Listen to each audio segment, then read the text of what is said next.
that long, November, December, to face Holly. But that seems to be the fight that they're going to make, her versus Holly. And I don't know what's going to do with Cyborg, but right now, the best thing to do with Cyborg maybe is to face Megan Anderson, just so we can get that fight out of the way. Cyborg coming off a loss, Megan coming off a win, we're kind of in a good spot for them to be able to do as well. Some happy news. Mackenzie Dern is announced that she is pregnant, so she's going to be out of action for probably about a year. So she'll be out of action. Speaking of Jessica Andrade, who will be fighting in a couple months. She just got married in Vegas to her partner, so congratulations and mazel tov to Jessica Andrade as well. Colleen Schneider, for those of you who are wondering what happened to Colleen Schneider, she is in Vienna, Austria right now at school. By the sounds of it, her injury was so severe this last time around. She has decided to retire, so we wish her the best. Colleen is kind of retired and looking to continue her education over in Europe. So it'll be interesting to say that as well. So mazel tov to her for her retirement. Some interesting training news. Quite a few people are starting to make some shifting in terms of their training. Jessica I has had a falling out with her strong style buddies over in Ohio. She is moving to Las Vegas. There is no word on what camp she's going to be officially training with. But Jessica just decided to pick up and move things all the way to Vegas. So we'll have more information about where she kind of lands in the coming weeks. She should be moving down to Vegas sometime within the next week or so. And we'll have more information on where she's kind of landing in terms of her training. I believe she has told the UFC she's not going to be ready to be able to fight Valentina, at least not yet. Obviously, the move's going to be a huge situation where she needs to kind of find a camp and kind of settle in. So it might be a little while for Valentina to kind of match up. So Valentina is really anxious to want a fight at some point. So she's kind of looking in the wings to see who else could possibly face her. So we'll have to see what goes on there as well. But by the looks of it, that Jessica I versus Valentina Shevchenko fight's going to take a little while just because I wants to get into this new camp and kind of go in there as well. So we'll see what goes on there. For those of you who are fans of Ryzen, or Risen, if you want to say it, I like Ryzen, but Risen, I say Ryzen. And Deep Jewels, you know the name King Reina. Well, King Reina's here in the United States, everybody. She's training over at King's MMA. Of course, King Reina's training at King's MMA for her current Deep Jewels fight. So it's interesting to see that she's getting training out here in the United States. I hope that ends up becoming a continuing thing. I'd personally love to be able to interview Reina at some point. I'd love to see her fight here in the States. I'd love her to fight for Invicta at some point. She's just such a great character and, really up and coming 145er bantamweight, So I'm interested to see kind of where she kind of lands too. I think she'll be a little bit better. Her training will be a little bit better, and maybe she might slim down to 135. And we definitely do need those bantamweights. So we'll see what goes on with King Reina. But she is now prepping for her fight within the next couple weeks, March the 8th for Deep Jewels. So, again, I'm really excited for that. So hopefully Reina will continue to come over to the United States to train over at King's. Manjeet Kolkar. You guys may not know that name, or some of you may do. I know Manjeet because I followed her from the Super Fight League when she was just starting out her career. When the Super Fight League were doing those tournaments, which is really, really great as well, those team tournaments. Manjeet has made her home at Syndicate for the next couple months. Currently signed with an American company, Underground Management, as her company as well. So she's training out there with Roxanne Modafferi. She's training out there with Serena Southbar. Manjeet's probably one of the pioneers and one of one of the best female Indian fighters that is currently out there right now. She fought in Invicta. I think she lost Invicta. I think she only has 2 or 3 losses on her record. Very, very talented individual. She, really kind of fought all over the place.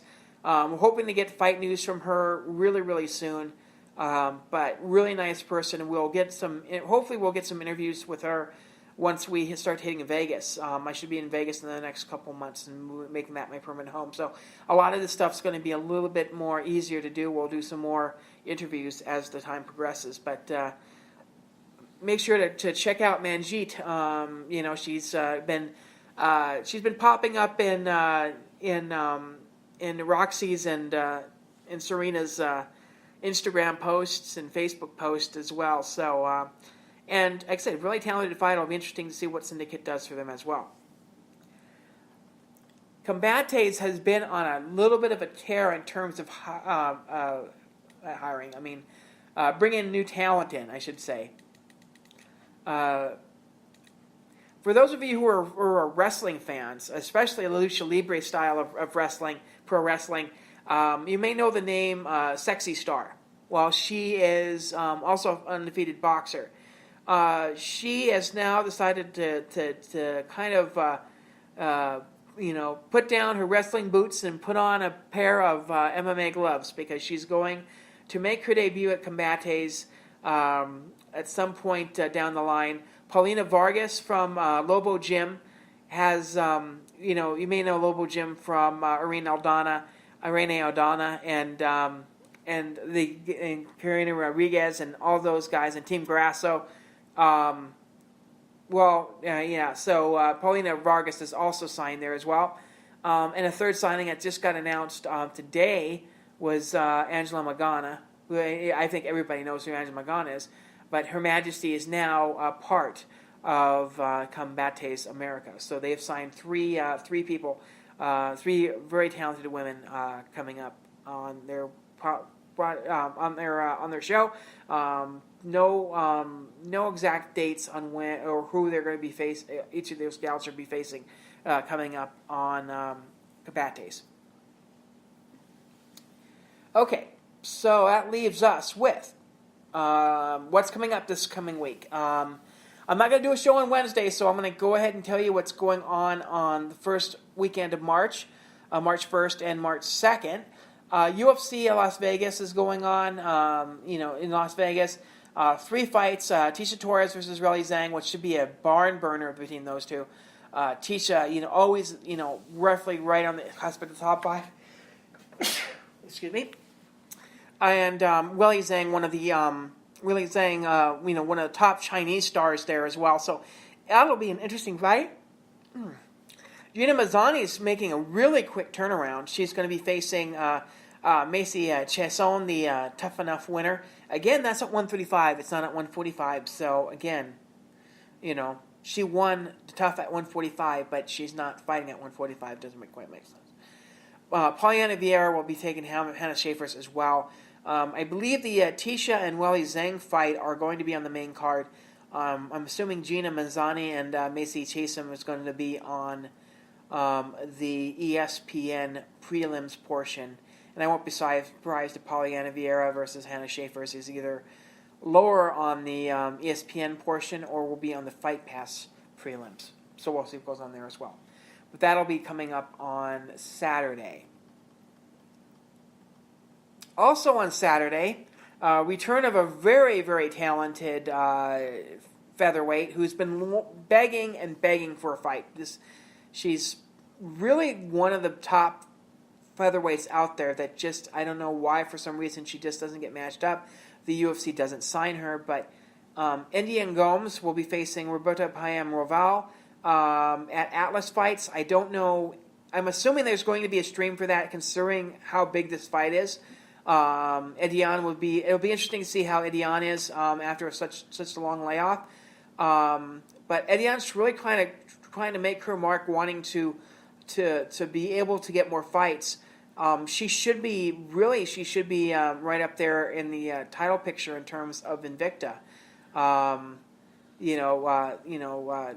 Felicia Spencer needs a challenger, and if India Gomes ends up winning this, you gotta kind of argue that she's more than deserving of a title shot. So we'll see what goes on there. That was at Atlas Fights in Louisiana. And like I said, they'll be streaming. If you guys go to our if you follow me at WMMA News, I will have the link if they are if they are doing it. So if they are streaming it, so I will let you guys know about that. So Edian Gomes versus Roberto Payam Roval at Atlas Fights as well.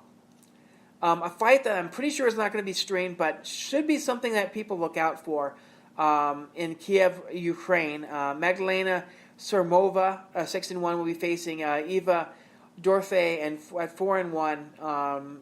Pro fight strawweight. Obviously, this is important. If Magdalena wins this, it would be 7-1 as a strawweight. Again, it would be up and coming stuff as well. Even Eva, I mean, if Eva defeats Magdalena, she's 5-1. She's defeated a gal that was 6-1. So it's a very important fight in terms of the strawweight division. That we could see maybe one of these two get signed to the UFC, or maybe even Invicta. So we'll see what goes on that there. There's only one. I wanted from now on, I'm going to give you guys one amateur fight that you guys need to look out for every week. Maybe two, depending on how important the fight is. But right now, there's one fight this weekend that's going on. The IT Fight Series out of Ohio. Again, I'm assuming this is going to be streamed. I don't know if it is or not. And I'll let you guys know on Twitter if it is or not. Jade Sheely, 4-1, is taking on Angelica Martinez, 7-3. This is at flyweight. I would think that the winner of this can really consider themselves almost ready to become a pro. Angelica Martinez would be 8-3 if she won, so she has a really solid record. She would have 11 fights as an amateur, and may be ready to get that next move up there.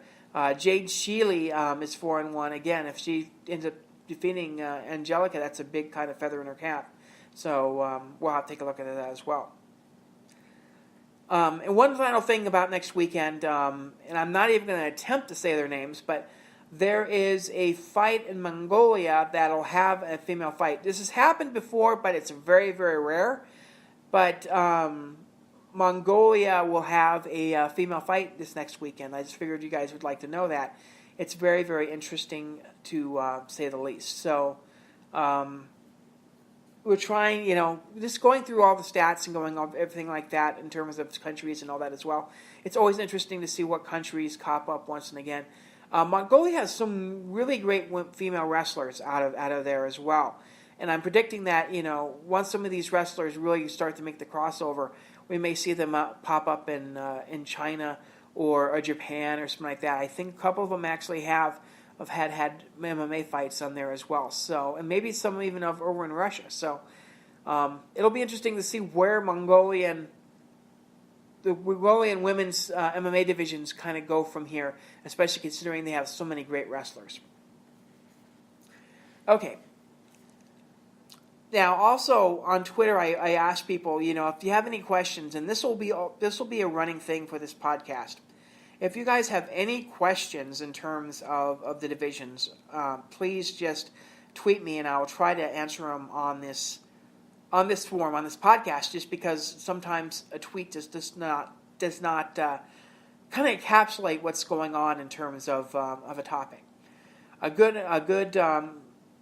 example of this, the MMA nerd had asked me a question, and I felt obliged to be able to answer this, and it's a little bit harder to answer in a tweet, so this is why we want to do it on this podcast once in a while. The MMA nerd's question is, which female division do you see being the strongest long term?